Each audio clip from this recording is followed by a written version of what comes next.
أشهد أن لا إله إلا الله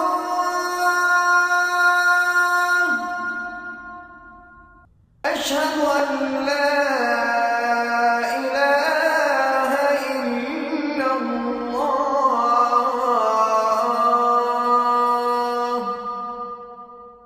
ಕೆಲವು ದರ್ಗಾಗಳಿಗೆ ಹೆಂಗಸರ ಪ್ರವೇಶವಿರೋದಿಲ್ಲ. ಇನ್ನು ಕೆಲವು ದರ್ಗಾಗಳಿಗೆ ಹಿಂದೂಗಳು ಕಾಲಿಡೋದಕ್ಕೆ ಹೆದರ್ತಾರೆ. ಆದರೆ ಅದೊಂದು ದರ್ಗಾ ಮಾತ್ರ ಯಾವುದೇ ಕಟ್ಟುಪಾಡುಗಳನ್ನ ಇಟ್ಟುಕೊಂಡಿಲ್ಲ. ಅಲ್ಲಿ ಎಲ್ಲ ಧರ್ಮದ ಎಲ್ಲ ಜಾತಿಯ ಜನರಿಗೂ ಪ್ರವೇಶವಿದೆ. ಆ ದರ್ಗಾದ ಒಳಗೆ ಅಚ್ಚರಿ ಹುಟ್ಟಿಸೋ ರಹಸ್ಯಗಳಿವೆ, ಮೈ ಜುಮ್ಮೆನಿಸೋ ಆಚರಣೆಗಳಿವೆ. ಜಾತಿ ಮತ ಪಂಥಗಳ ಆಚೆ ನಿಂತಿರೋ ಆ ದರ್ಗಾ 10 ಗುಟ್ಟುಗಳನ್ನು ತನ್ನೊಡಲಲ್ಲಿ ಇಟ್ಕೊಂಡಿದೆ. ಇವತ್ತು ನೀವು ನೋಡೋದು ಈ ದರ್ಗಾದ ಕುತೂಹಲ ಹುಟ್ಟಿಸೋ ಕಥೆಯನ್ನ. ತಡ ಮಾಡೋದು ಬೇಡ. Welcome to ಮಂತ್ರಭೂಮಿ.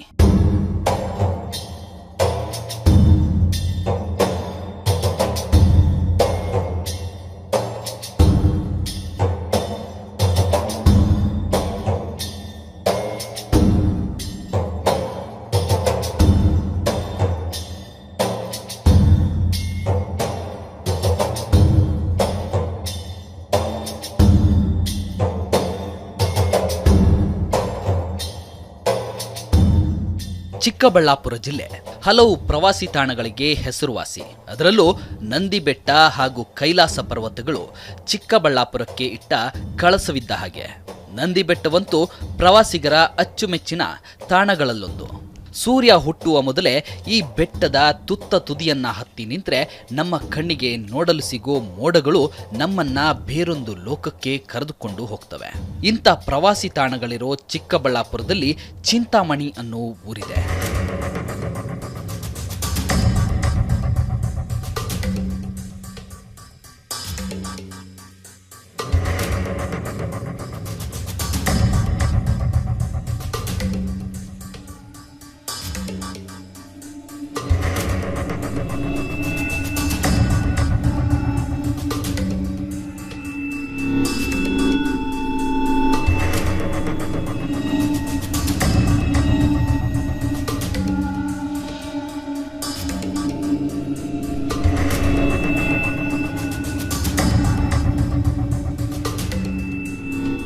ಈ ಚಿಂತಾಮಣಿಯಲ್ಲಿ ಹೆಚ್ಚಿನ ದೈನಂದಿನ ವ್ಯವಹಾರಗಳು ನಡೆಯೋದ್ರಿಂದ ಮತ್ತು ವ್ಯಾಪಾರ ವಹಿವಾಟು ಹೆಚ್ಚಾಗಿರೋದ್ರಿಂದ ಇಲ್ಲಿ ಹೆಚ್ಚಾಗಿ ಮುಸ್ಲಿಮರೇ ಇದ್ದಾರೆ. ಇದೇ ಚಿಂತಾಮಣಿಯಿಂದ 10-15 ಕಿಲೋಮೀಟರ್ ಮುಂದೆ ಹೋದ್ರೆ ಅಲ್ಲೊಂದು ದರ್ಗಾ ಇದೆ. ಕರ್ನಾಟಕದ ಬಹುತೇಕ ಜನರಿಗೆ ಈ ದರ್ಗಾದ ಪರಿಚಯವೇ ಇಲ್ಲ. ಆದರೆ ಈ ದರ್ಗಾದ ಪ್ರಾಮುಖ್ಯತೆಯನ್ನ ಕೇಳಿದ್ರೆ ನೀವು ಅಚ್ಚರಿಗೊಳ್ಳದೆ ಇರೋದಿಲ್ಲ.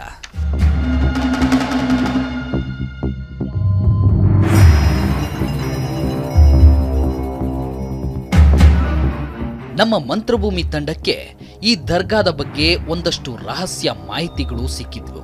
ಒಂದಷ್ಟು ನಂಬಲಾರದ ವಿಚಿತ್ರಗಳಾದ್ರೆ ಮತ್ತೊಂದಷ್ಟು ಸೂಫಿಸಂಗೆ ಸಂಬಂಧಪಟ್ಟ ವಿಷಯಗಳು. ಈ ದರ್ಗಾದ ಜೊತೆಗೆ ಸೂಫಿಸಂನ ಹೆಸರು ಕೇಳ್ತಿದ್ದ ಹಾಗೆ ನಮಗೆ ಕುತೂಹಲ ಹುಟ್ಟಿತು. ನಮ್ಮ ತಂಡವನ್ನ ತಯಾರಿ ಮಾಡಿಕೊಂಡು ಸೀದಾ ಚಿಕ್ಕಬಳ್ಳಾಪುರದತ್ತ ಹೊರಟೇ ಬಿಟ್ವಿ.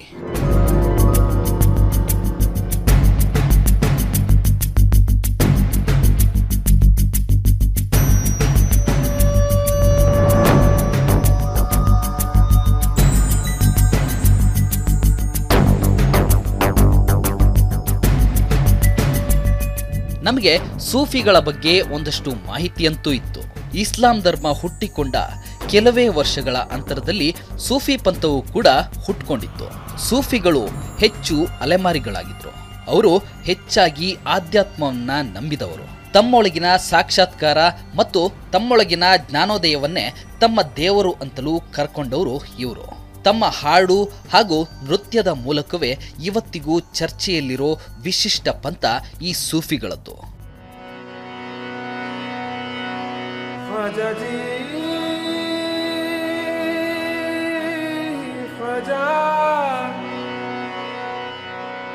ख्वाजा जी ख्वाजा जी ख्वाजा जी या गरीब नवाज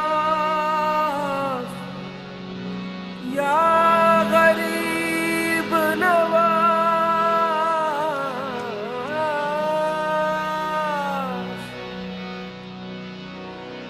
या गरीब नवाज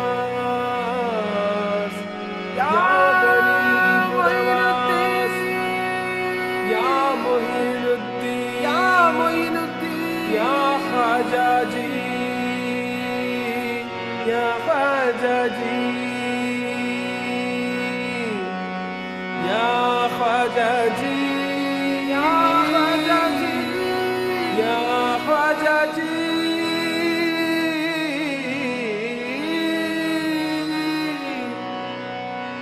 ಈ ಸೂಫಿಗಳ ನೃತ್ಯ ಬೇರೆಲ್ಲ ನೃತ್ಯಗಳಿಗಿಂತ ವಿಭಿನ್ನ. ಎಲ್ಲರೂ ಖುಷಿಗಾಗಿಯೋ ಅಥವಾ ಮನರಂಜನೆಗಾಗಿಯೋ ನೃತ್ಯ ಮಾಡಿದ್ರೆ, ಸೂಫಿಗಳು ತಮ್ಮ ಆತ್ಮತೃಪ್ತಿಗಾಗಿ ಹಾಗೂ ಶಾಂತಿಗಾಗಿ ನೃತ್ಯವನ್ನ ಮಾಡ್ತಾ ಇದ್ರು.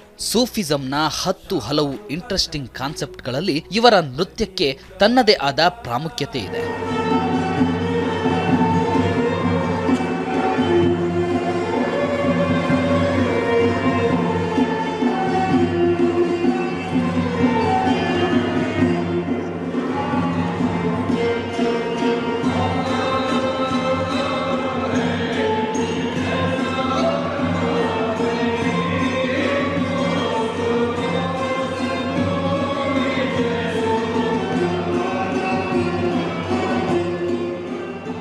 ಸೂಫಿಗಳು ಸ್ವಂತದ ಸುಖವನ್ನ ತ್ಯಜಿಸಿ ನೊಂದವರ ಹಾಗೂ ಬಡಬಗ್ಗರ ಸುಖದ ಬಗ್ಗೆ ಗಮನ ಹರಿಸ್ತಾ ಇದ್ರು.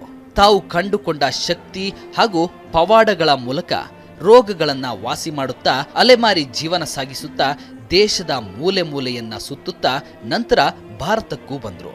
ಭಾರತದ ದೆಹಲಿ, ಲಾಹೋರ್, ಮುಲ್ತಾನ್, ದೌಲತಾಬಾದ್, ಕಲ್ಬುರ್ಗಿ, ಬೀದರ್, ವಿಜಯಪುರ, ಮಂಗಳೂರು ಇತ್ಯಾದಿ ಕಡೆಗಳಲ್ಲಿ ಈ ಸೂಫಿಗಳು ಈಗಲೂ ನೆಲೆಸಿದ್ದಾರೆ. ಇಂಥ ಸೂಫಿ ದಂಪತಿಗಳಿಬ್ಬರು 300-400 ವರ್ಷಗಳ ಹಿಂದೆ ಚಿಕ್ಕಬಳ್ಳಾಪುರ ಜಿಲ್ಲೆಯ ಊರೊಂದರಲ್ಲಿ ಬಂದು ನೆಲೆಸ್ತಾರೆ.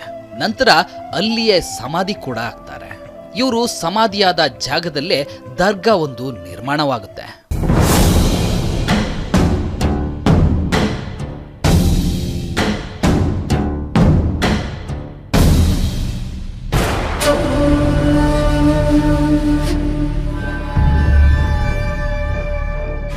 ಈ ದಂಪತಿಗಳು 300-400 ವರ್ಷಗಳ ಹಿಂದೆಯೇ ಸಮಾಧಿಯಾದರೂ ಸಹ ಈಗಲೂ ಜೀವಂತ ಇದ್ದಾರೆ ಅಂತಲೇ ಇಲ್ಲಿನ ಜನರು ನಂಬ್ತಾರೆ. ಹಾಗಾದ್ರೆ ಆ ಸೂಫಿ ದಂಪತಿಗಳ ರೋಚಕ ಕತೆ ಏನು ಅನ್ನೋದನ್ನ ನೋಡೋಣ ಒಂದು ಸಣ್ಣ ಬ್ರೇಕ್ನ ನಂತರ.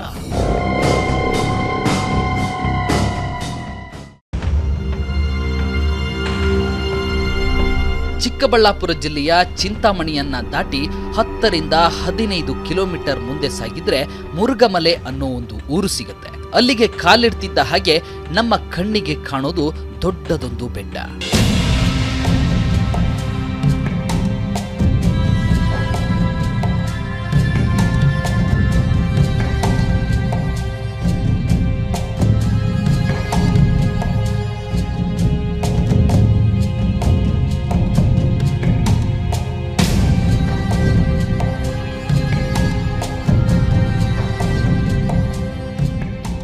ಮುರುಗಮಲೆ ಹೊರಗಿನಿಂದ ಕಾಣೋ ಹಾಗೆ ಪ್ರಶಾಂತವಾಗಿಲ್ಲ. ಊರಿನ ಒಳಗೆ ಪ್ರವೇಶಿಸುತ್ತಿದ್ದ ಹಾಗೆ ನಾವು ಸಾವಿರಾರು ಜನ ಮುಸ್ಲಿಮರನ್ನ ಕಂಡು ದರ್ಗಾದ ಪ್ರಾಮುಖ್ಯತೆ ಎಂಥದ್ದಿರಬಹುದು ಅಂತ ಅಂದಾಜು ಮಾಡಿದ್ವಿ. ನೋಡ್ತಿದ್ದಂತೆ ಹಾಗೆ ಜನರು ಬಂದು 10 ಬಗೆಯ ವಾಹನಗಳನ್ನೇರಿ ಈ ಊರಿಗೆ ಧಾವಿಸ್ತಾ ಇದ್ರು. ರಸ್ತೆಗಳು ಜನರಿಂದ ತುಂಬಿ ಓಡಾಡೋದೇ ಕಷ್ಟ ಅನ್ನುವಂತಾಗಿತ್ತು.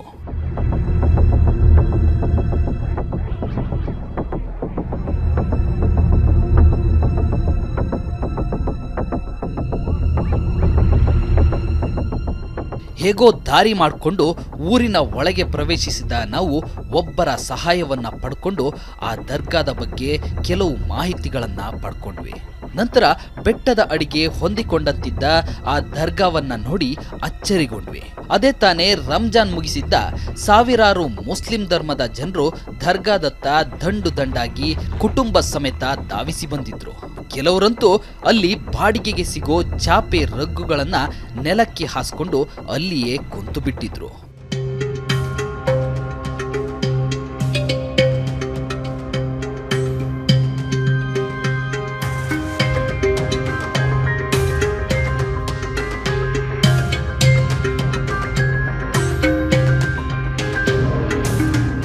ನಾವು ದರ್ಗಾದ ಆಡಳಿತಾಧಿಕಾರಿಯನ್ನ ಸಂಪರ್ಕಿಸಿ ದರ್ಗಾದ ಒಳಗೆ ಪ್ರವೇಶಿಸಿದ್ವಿ.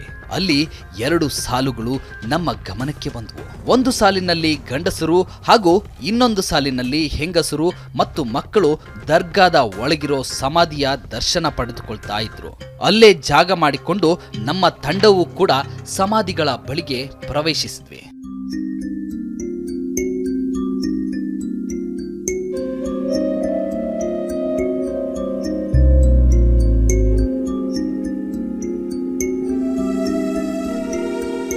ಅಲ್ಲಿ ಮುಸ್ಲಿಂ ಧರ್ಮದ ಜನರು ಕೈಗಳಲ್ಲಿ ಗುಲಾಬಿ ನೀರಿನ ಬಾಟಲಿ ಹಿಡಿದು ಸಮಾಧಿಗೆ ಸಿಂಪಡಿಸ್ತಾ ಇದ್ರು. ನಮಗೆ ಅವು ಯಾರ ಸಮಾಧಿಗಳು ಅನ್ನುವ ಕುತೂಹಲ ಹುಟ್ಟಿಕೊಳ್ತು. ಅಲ್ಲಿಯೇ ಪಕ್ಕದಲ್ಲಿ ಇದ್ದ ಒಬ್ಬ ವಯಸ್ಸಾದ ಅಜ್ಜನನ್ನ ವಿಚಾರಿಸಿದಾಗ ಅದು ಅಮ್ಮಾಜಾನ್ ಹಾಗೂ ಬಾವಾಜಾನ್ರ ಸಮಾಧಿ ಅನ್ನೋದು ಗೊತ್ತಾಯ್ತು. ಚಿಂತಾಮಣಿ ತಾಲೂಕು ಮುರಕ್ಮಲ್ಲ ನಲ್ಲಿ ನೆಲೆಯಾಗಿರೋ ಅಮ್ಮಾಜಾನ್ ಬಾವಾಜಾನ್ 300 ವರ್ಷಕ್ಕೆ ಮೊದಲು ಬಂದು ಈ ಕಡೆ ನೆಲೆಯಾಗಿದ್ದಾರೆ. ಬೇರೆ ಕಡೆ ಯಾವುದು ಕಾಯಿಲೆ ಕಸಾಲೆ ಬೆಟ್ಟರಾಗದೇ ಇರ್ತಾರೆ ಈ ಜಾಗಕ್ಕೆ ಬಂದು ಚೇತರಿಸ್ಕೊಂಡು ಸಂತೋಷವಾಗಿ ಹೋಗ್ತಾರೆ. ಅವರು ಮಾಟ ಮಂತ್ರಿದು ತಿರ್ಗಾ ಇದು ನಾಗರಾಜ ಮುನೇಶ್ವರ ಹಿಡಿದ್ರು, ಸತ್ತಿರೋ ಗಾಡಿ ತೆಗೆದ್ರು, ಅದೆಲ್ಲ ಪರಿಹಾರ ಮಾಡಿ ಎಲ್ಲರಿಗೂ ಅವ್ರ ಮಹಿಮೆ ಕಂಡು ಹಿಡಿದ್ರೆ ಕಷ್ಟ ಇದೆ. ಬಂದವರು ಚೇತರಿಸ್ಕೊಂಡು ಅವರು ಸಂತೋಷವಾಗಿ ಮನೆಗೆ ಹೋಗ್ತಿರ್ತಾರೆ.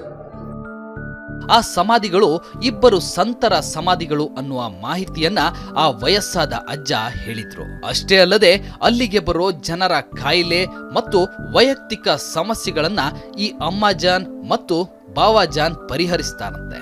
ಅಂದ ಹಾಗೆ ಈ ಅಮ್ಮಾಜಾನ್ ಹಾಗೂ ಬಾವಾಜಾನ್ರ ಬಗ್ಗೆ ಮತ್ತೊಂದಷ್ಟು ವಿಚಾರಗಳನ್ನ ವಿಚಾರಿಸಿದಾಗ ಇನ್ನೊಂದಷ್ಟು ಮಾಹಿತಿಗಳು ನಮ್ಮ ಮಂತ್ರಭೂಮಿ ತಂಡಕ್ಕೆ ಲಭ್ಯವಾಯಿತು. ಎಲ್ಲ ಕಡೆಯಿಂದ ಬರ್ತಾರೆ. ನಮ್ಮ ಇಂಡಿಯಾದಿಂದ ಬಂದು ಹೊರಗಡೆ ದೇಶದಿಂದನೂ ಬರ್ತಾರೆ. ಇರಾನ್ನಿಂದ ಬಂದಿದ್ದಾರೆ, ಪಾಕಿಸ್ತಾನದಿಂದ ಬಂದವ್ರೆ, ಆಫ್ರಿಕಾದಿಂದ ಬಂದವರು, ಲಂಡನ್ನಿಂದ ಬಂದವರು, ಸೌದಿ ಅರಬ್ನಿಂದ, ಅಲ್ಲಿಂದ ಅವ್ರಿಗೆ ಕನಸಿನಲ್ಲಿ ಈ ಸ್ಥಳದ ಅಡ್ರೆಸ್ ಹೇಳಿ ಬಂದು ಅವರೆಲ್ಲ ಚೇತರಿಸ್ಕೊಂಡು ಹೋಗೋರು. ಅಜ್ಜ ನಮಗೆ ಹೇಳಿದ್ದಿಷ್ಟು. ಅಮ್ಮಾಜಾನ್ ಹಾಗೂ ಬಾವಾಜಾನ್ ಟಿಪ್ಪು ಸುಲ್ತಾನ್ನ ಕಾಲದಲ್ಲಿ ಅಂದ್ರೆ ಟಿಪ್ಪು ಸುಲ್ತಾನ್ 7 ವರ್ಷದವರಾಗಿದ್ದಾಗ ಬಿಜಾಪುರದಿಂದ ಆಳ್ವಿಕೆಯನ್ನ ಬಿಟ್ಟು ನಂತರ ಸೂಫಿಗಳಾಗಿ ಅಲೆಮಾರಿಯಾಗಿ ಅಲೆಯುತ್ತಾ ಮುರುಗಮಲೆಗೆ ಬಂದ್ರಂತೆ. ಮುರುಗಮಲೆಯಲ್ಲಿರೋ ಬೆಟ್ಟದ ಮೇಲೆ ಹಲವು ದಿನಗಳ ಕಾಲ ತಪಸ್ಸಿಗೆ ಕೂತ ಈ ಇಬ್ಬರು ಸಂತರು ಇಲ್ಲಿಯೇ ಸಮಾಧಿಯಾದ್ರಂತೆ. ನಂತರ ಅಲ್ಲಿ ದರ್ಗಾ ಒಂದು ಹುಟ್ಟಿಕೊಳ್ತಂತೆ. ಅನಂತರ ಜನಗಳು ತಮ್ಮ ಕಷ್ಟ ಪರಿಹಾರಕ್ಕಾಗಿ ಇಲ್ಲಿಗೆ ಬರೋದಕ್ಕೆ ಪ್ರಾರಂಭಿಸಿದ್ರಂತೆ. ಇಷ್ಟು ಮಾಹಿತಿಯನ್ನ ಕೊಟ್ಟ ಅಜ್ಜನನ್ನ ನಾವು ಅಮ್ಮಾಜಾನ್ ಮತ್ತು ಬಾವಾಜಾನ್ರ ಭಾವಚಿತ್ರ ಸಿಗಬಹುದಾ ಅಂತ ಕೇಳಿದ್ವಿ. ಅವರು ನೀವು ಎಲ್ಲಿ ಹುಡುಕಿದ್ರೂ ಅವರ ಬಗ್ಗೆ ದಾಖಲೆಗಳಾಗ್ಲಿ ಅವರ ಭಾವಚಿತ್ರವಾಗ್ಲಿ ಸಿಗೋದಿಲ್ಲ ಅಂತ ಖಡಕ್ಕಾಗಿಯೇ ಹೇಳಿಬಿಟ್ರು.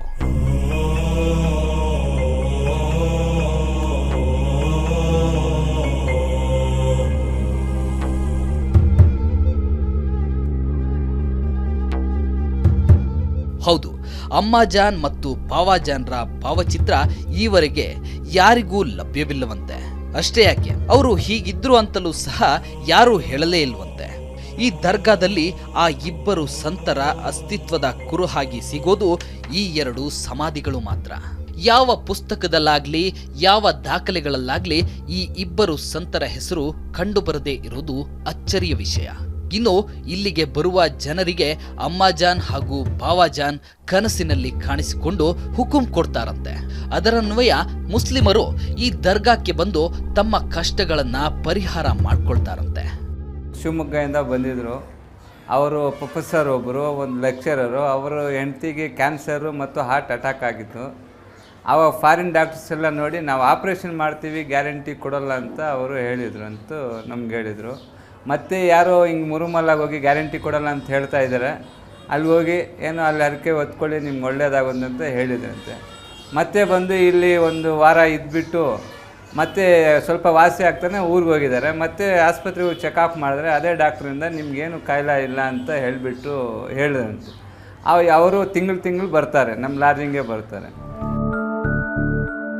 ಇಲ್ಲಿಗೆ ಬಂದ ಸಾವಿರಾರು ಜನ ಮುಸ್ಲಿಮರು ಮತ್ತೆ ಇಲ್ಲಿಗೆ ಬಂದು ಅಮ್ಮಾಜಾನ್ ಹಾಗೂ ಬಾವಾಜಾನ್ರ ದರ್ಗಾಕ್ಕೆ ನಮಸ್ಕರಿಸಿ ಹೋಗ್ತಾರೆ.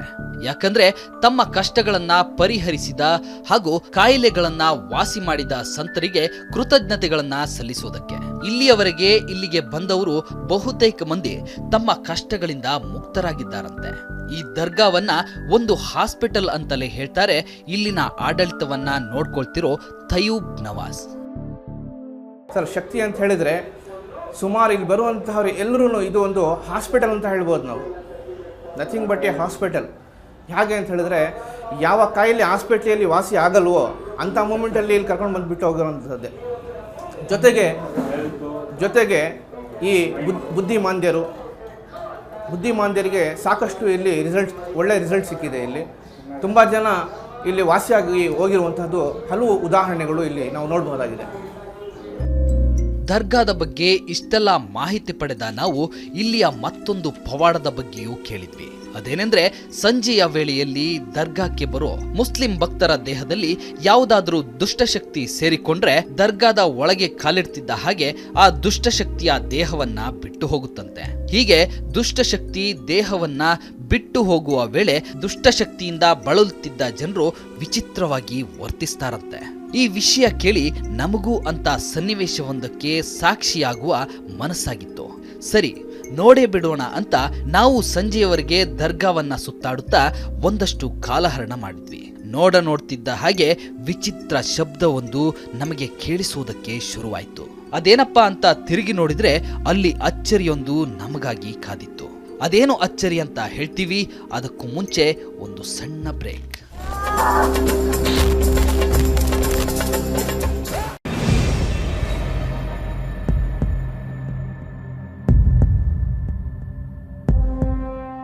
ನಾವು ಸಂಜೆಯಾಗುವುದನ್ನೇ ಕಾಯುತ್ತಾ ದರ್ಗಾವನ್ನ ಸುತ್ತಾಡುತ್ತಿರುವಾಗ ಗುಂಪೊಂದು ಕೀರ್ತನೆಯೊಂದನ್ನ ಹಾಡೋದಕ್ಕೆ ಪ್ರಾರಂಭಿಸಿತ್ತು.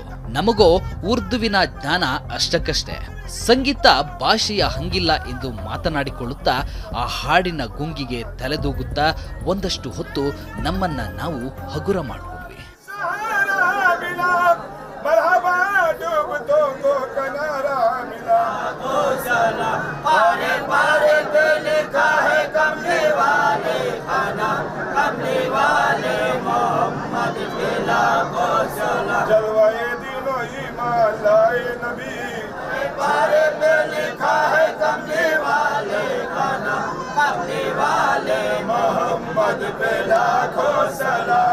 ಹಾಡನ್ನು ಕೇಳ್ತಾ ಮೈಮರೆಯುತ್ತಿದ್ದ ನಮಗೆ ಇದ್ದಕ್ಕಿದ್ದ ಹಾಗೆ ವಿಚಿತ್ರ ಸದ್ದೊಂದು ಕಿವಿಗೆ ಬಿದ್ದಿತ್ತು.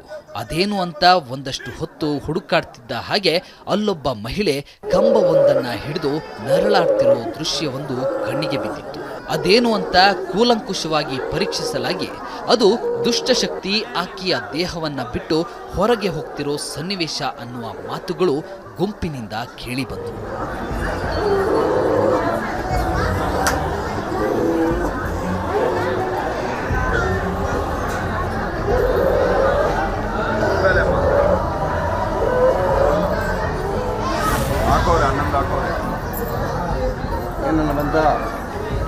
ದುಷ್ಟಶಕ್ತಿಯಿಂದ ದಾಳಿಗೊಳಗಾಗಿದ್ದ ಆಕೆ ಮೊದಲ ಬಾರಿಗೆ ದರ್ಗಾಕ್ಕೆ ಬಂದಿದ್ರಂತೆ.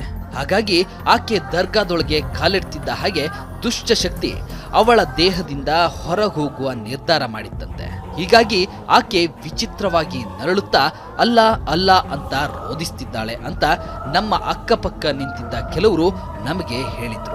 ಮನುಷ್ಯನ ಮೈ ಮೇಲೆ ದುಷ್ಟಶಕ್ತಿಯಾಗ್ಲಿ ದೇವರಾಗ್ಲಿ ಬರೋದು ಅವರವರ ನಂಬಿಕೆ ಅಂತ ನಾವು ನಂಬಿದ್ದೆವಾದ್ರೂ ಆಕೆಯ ನರಳಾಟ ನಮ್ಮನ್ನ ಸ್ವಲ್ಪ ಮಟ್ಟಿಗಿನ ಅನುಮಾನಕ್ಕೆ ತಳ್ಳಿದ್ದಂತೂ ಸುಳ್ಳಲ್ಲ.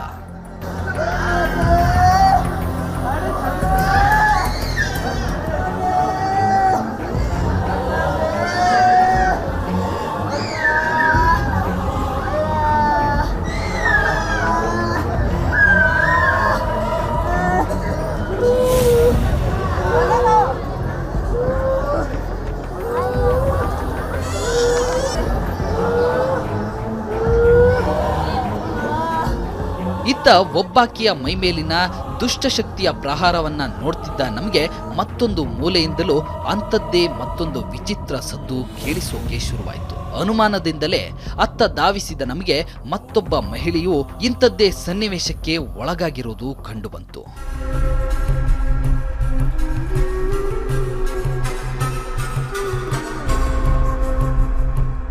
ಹೀಗೆ ನೋಡುತ್ತಲೇ ಮತ್ತೊಂದಷ್ಟು ಜನರು ಸಹ ಇಂಥದ್ದೇ ನರಳಾಟಕ್ಕೆ ಒಳಗಾದ್ರು.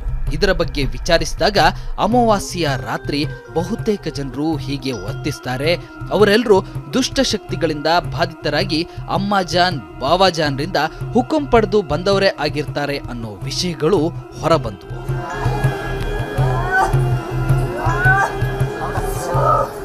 ಹೇಳಿದ್ರು. ಮತ್ತು ಇನ್ನೊಬ್ರು ನಮ್ಮ ಬಿಲ್ಡಿಂಗ್ ಬಂದಿದ್ದರು, ಬಿಲ್ಡಿಂಗಲ್ಲಿದ್ದರು, ಗಂಡ ಹೆಂಡತಿ ಇಬ್ಬರು. ಆಯಮ್ಮ ದರ್ಗಾ ಸುತ್ತುವಾಗೂ ಅನ್ನ ಒಂದು ದಿವಸಕ್ಕೆ ಬಂದು 20 kg ಅನ್ನ ಅವ್ರಿಗೆ ತಿಂತಾಯಿದ್ರು. ಕೈಯಲ್ಲಿ ದರ್ಗಾ ಸುತ್ತುವಾಗ ತಟ್ಟೆ ಇರಲೇಬೇಕು. ಆ ಥರ ಬರ್ತಾ ಬರ್ತಾ ಸ್ವಲ್ಪ ಕಮ್ಮಿ ಆಯಿತು. ಕಮ್ಮಿ ಆದರೆ ನನಗೆ ಒಂದು ಮ್ಯಾಕೆ ಕೊಡಿಸಿ ಸ್ವಲ್ಪ ಏನೋ ಬಲಿ ಕೊಟ್ಟಂಗೆ ಕಾಣಿಸ್ತು ಅಂತ ಹೇಳಿದ್ರು. ನಾನು ಮ್ಯಾಕೆ ಕೊಡಿಸಿದೆ. ಅವರು ಏನು ಮಾಡಿಬಿಟ್ಟಿದೆ ಅಂತ ಹೋದ್ರೆ ಮತ್ತೆ ಹಂಗೆ ಶುರು ಮಾಡಿದ್ರು ಅಂತ ಹೇಳಿಬಿಟ್ಟಿದ್ದೆ. ಮತ್ತೆ ರಿಟರ್ನ್ ವಾಪಸ್ ಬಂದರು.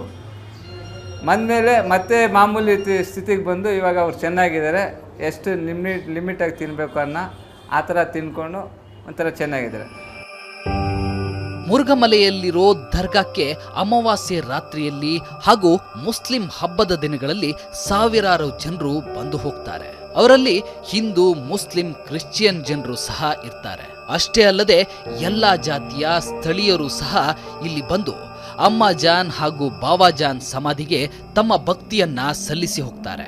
ಸಾಗರೋಪಾದಿಯಲ್ಲಿ ಹರಿದು ಬರೋ ಈ ಜನಗಳು ಅಮ್ಮಾಜಾನ್ ಹಾಗೂ ಬಾವಾಜಾನ್ರ ಹುಕುಂ ಪಡೆದೇ ಬಂದಿರ್ತಾರೆ ಅನ್ನೋದು ಇಲ್ಲಿನ ನಂಬಿಕೆ.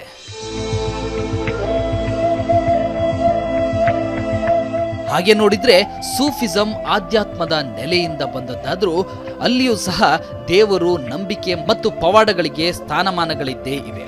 ಹಾಡು ಈ ಸೂಫಿಸಂನ ಮೂಲ ಆಧಾರ ಸ್ತಂಭವಾದರೆ ಅವರ ಅಂತರ್ಮುಖಿ ಆಲೋಚನೆಗಳು ಹಾಗೂ ಕಷ್ಟಗಳನ್ನ ಪರಿಹರಿಸುವ ಚಿಂತನೆಗಳು ಸಮಾಜಮುಖಿ ಅನ್ನಿಸಿಕೊಂಡಿವೆ.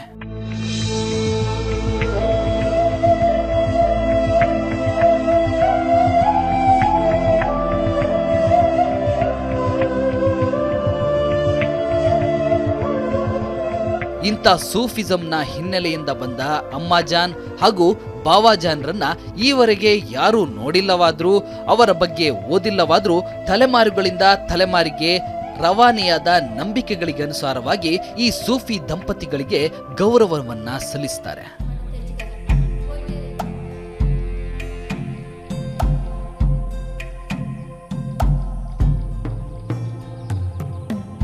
ಕೆಲವರು ಈ ಸೂಫಿ ದಂಪತಿಗಳಾದ ಅಮ್ಮಾಜಾನ್ ಹಾಗೂ ಬಾವಾಜಾನ್ ಅವರನ್ನ ಸಾಕ್ಷಾತ್ ದೈವ ಅಂತಲೇ ನಂಬಿದ್ರೆ, ಮತ್ತೆ ಕೆಲವರು ಇವರನ್ನ ದೈವಾಂಶ ಸಂಭೂತರು ಅಂತಾರೆ. ಮತ್ತು ಕೆಲವರು ದೇವರ ಮೂಲಕ ಕಳಿಸಿಕೊಟ್ಟ ದೇವದೂತರು ಅಂತಲೂ ನಂಬಿದ್ದಾರೆ.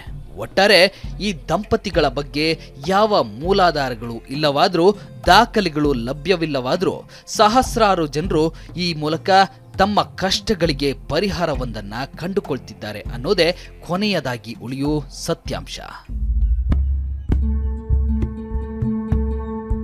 ಇದು ಇವತ್ತಿನ ಮಂತ್ರಭೂಮಿ. ಸುದ್ದಿ ಟಿವಿ, ನಾವು ಸುಳ್ಳು ಹೇಳಲ್ಲ.